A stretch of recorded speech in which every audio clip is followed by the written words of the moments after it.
بسم اللہ الرحمن الرحیم شروع اللہ کے نام سے جو بڑا مہربان نہایت رحم والا ہے۔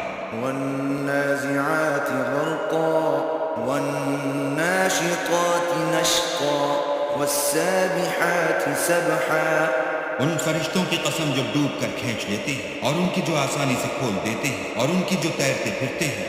فالسابقات سبقا فالمدبرات امرا يوم ترجف الرادفة تتبعها الرادفة پھر لپک کر آگے بڑھتے ہیں، پھر دنیا کے کاموں کا انتظام کرتے ہیں کہ وہ دن آ کر رہے گا جس دن زمین کو بھونچا لائے گا، پھر اس کے پیچھے اور بھونچا لائے گا۔ قلوب يومئذ واجفة أبصارها خاشعة يقولون أئنا لمردودون في الحافرة أئذا كنا عظاما نخرة۔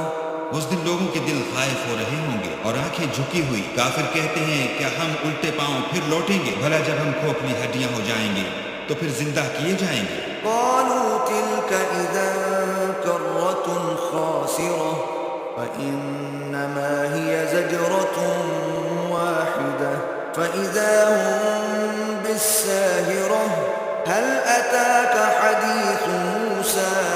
کہتے ہیں کہ یہ لوٹنا تو موجب زیاں ہے، وہ تو صرف ایک ڈانٹ ہوگی، اس وقت وہ سب میدان حشر میں آ جمع ہوں گے، بھلا تم کو موسیٰ کی حکایت پہنچی ہے؟ إذ ناداه ربه بالواد المقدس طوى اذهب إلى فرعون إنه طغى فقل هل لك إلى أن تزكى وأهديك إلى ربك فتخشى۔ جب ان کے پروردگار نے ان کو پاک میدان یعنی طویٰ میں پکارا اور حکم دیا کہ فرعون کے پاس جاؤ، وہ سرکش ہو رہا ہے، اور اس سے کہو کیا تو چاہتا ہے کہ پاک ہو جائے اور میں تجھے تیرے پروردگار کا رستہ بتاؤں تاکہ تجھ کو خوف پیدا ہو۔ فأراه الآية الكبرى فكذب وعصى ثم أدبر يسعى فحشر فنادى۔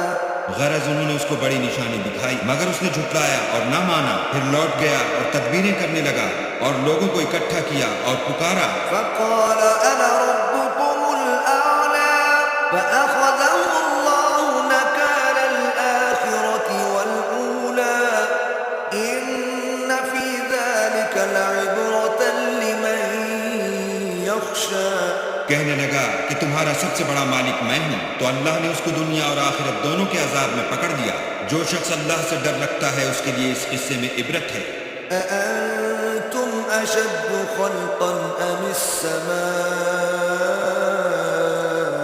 بناها رفع سمكها فسواها وأغطش ليلها وأخرج ضحاها والأرض بعد ذلك دحاها۔ بھلا تمہارا بنانا مشکل ہے یا آسمان کا؟ اسی نے اس کو بنایا، اس کی چھت کو اونچا کیا، پھر اسے برابر کر دیا، اور اسی نے رات تاریک بنائی اور دن کو دھوپ نکالی، اور اس کے بعد زمین کو پھیلا دیا۔ أخرج منها ماءها ومرعاها والجبال أرساها متاعا لكم ولأنعامكم فإذا جاءت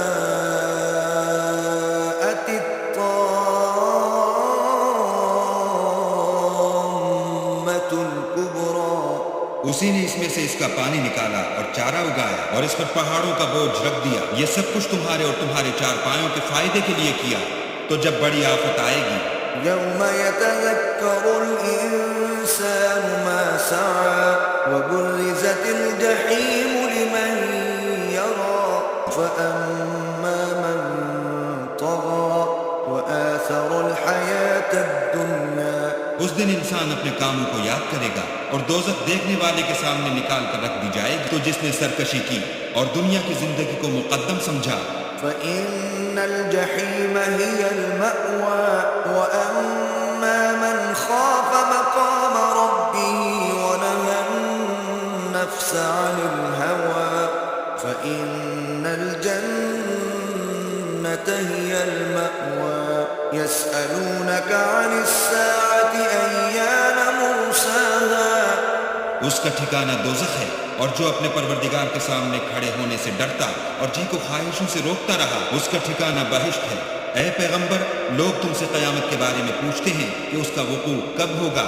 فيم أنت من ذكراها إلى ربك منتهاها إنما أنت منذر من يخشاها كأنهم يوم يرونها لم يلبثوا إلا عشية أو ضحاها۔ سو تم اس کے ذکر سے کس فکر میں ہو؟ اس کا منتہا یعنی واقع ہونے کا وقت تمہارے پروردگار ہی کو معلوم ہے۔ جو شخص اس سے ڈر رکھتا ہے تم تو اسی کو ڈر سنانے والے ہو۔ جب وہ اس کو دیکھیں گے تو ایسا خیال کریں گے کہ گویا دنیا میں صرف ایک شام یا صبح رہے تھے۔